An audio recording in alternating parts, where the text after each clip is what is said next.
Não adianta vir alardeando o fim do mundo, assim rosnando danado em meu jardim do Éden. As circunstâncias pedem outros atos menos falhos.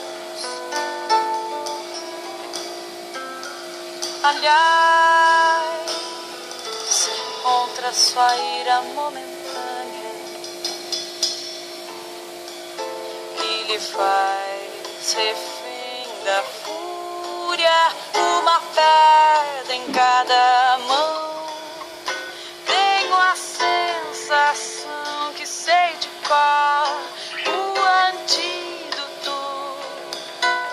É seu telhado de vidro que tem medo do satélite esquecido, ou de uma estrela cadente que alerta